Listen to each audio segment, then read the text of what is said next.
Hello everyone, this is Mar Haddad here again. So before we start talking about what is the spanning tree and what are the different modes of spanning tree that we have available on MikroTik routers, the first thing that we need to do is to explain why we need to have redundancy and what is the benefit of having redundancy, but also we have to understand what problems will happen in case we do the redundancy without having any spanning tree protocol applied on our MikroTik routers or switches, because also we are now talking about switches, so I will say MikroTik switches. Okay, if we have this scenario, you can see that I have here PC1, which is connected to switch 1, and we have here PC2, which is connected to switch number 2. And the switch 1 and switch 2 are connected via one cable. So in this case, there is no redundancy. That means in case this cable is cut or the interface is down on any of the switches, there is no way for communication between the PC1 and the PC2. Now, if we want to make some type of redundancy, what we can do, we have here to add another cable between the two switches. So when we have two cables, then in this case we have redundancy, which is very good and very nice, because in my network I really want to have redundancy. So in case one of the network is down, or the cable or interface is down, then the second one will be working without any problem, and my network will keep operational. So the uptime is always good on my network. So in this case, the idea, if we look at it, it's really nice that we have redundancy on my network. But if I do this redundancy without applying the spanning tree protocol that I'm going to explain about it later, then in this case we will have problems. So what are the problems that we may have? The first problem, what we called, is broadcast storm. Okay, so what is the broadcast storm problem that we may have?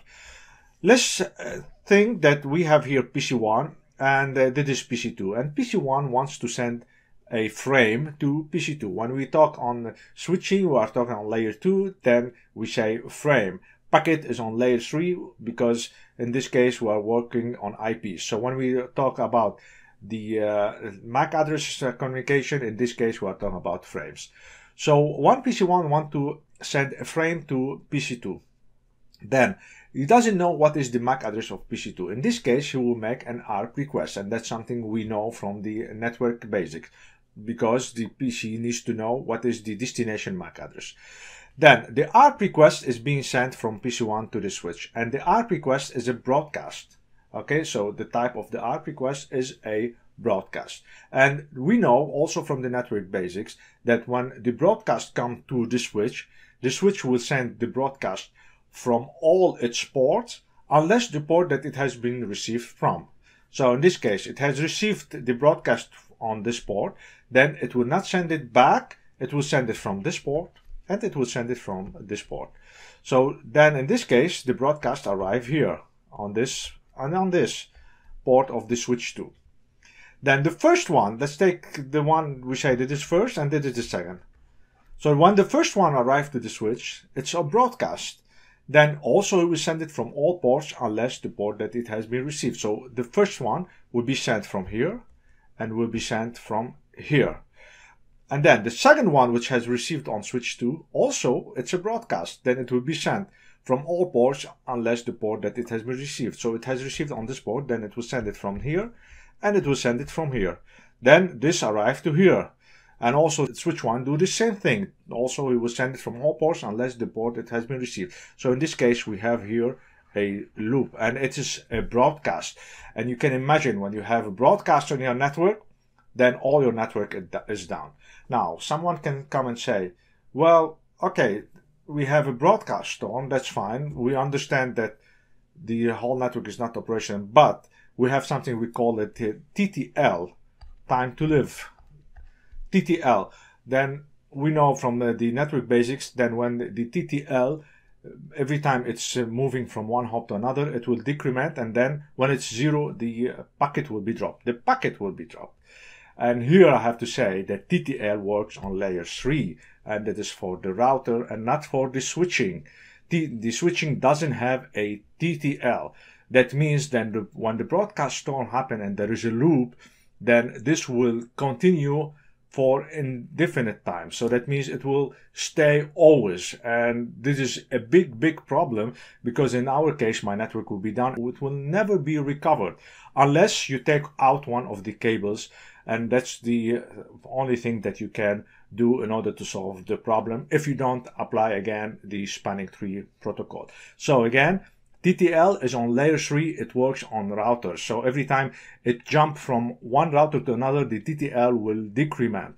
But when we are talking about switching, then there is no TTL. Layer 2 doesn't have TTL, and then in this case we have the broadcast storm and we have loop inside my network. So that's one of the problems that we may have, which is the broadcast storm. The second problem that may happen also when we have redundant link.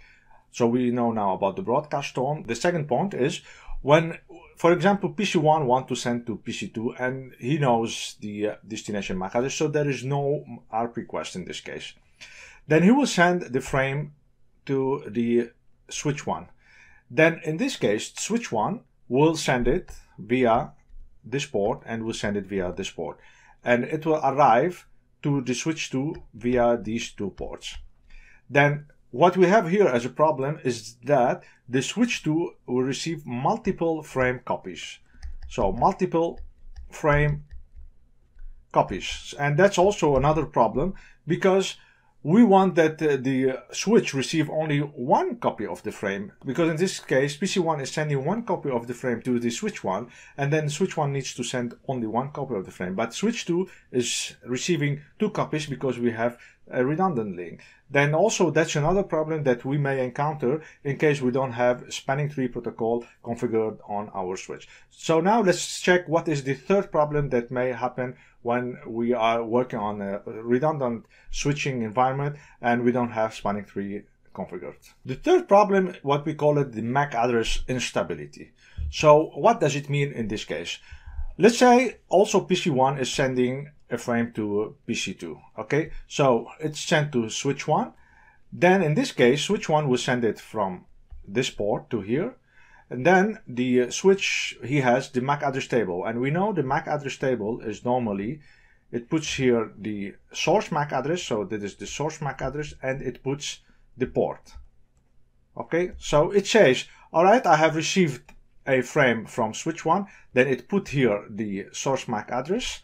And it says it is on, for example, Ethernet 1. Okay, so that's on its port on Ethernet 1. But also at the same time, it has received the same frame from the second port. Then the same MAC address, it will put it here also, and it says on Ethernet 2. All right. Now, what will happen when it receives again another frame from PC1 as well? Then it is sent here. Then when it has updated, it says it's on Ethernet 2. Normally it has taken Ethernet 1 out. But now again, it sees that it has received the same source from Ethernet 1. Then it will wipe this one and put in place Ethernet 1 and for the same MAC address.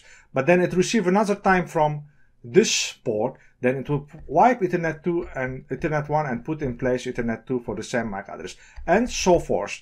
So what is happening now, that we have MAC address instability. That means the MAC address table of the switch 2 is always being busy, and this is taking a lot of resources from the CPU and the memory, and this will never finish because we will always have traffic going from the PC1 to the network to the switch 2.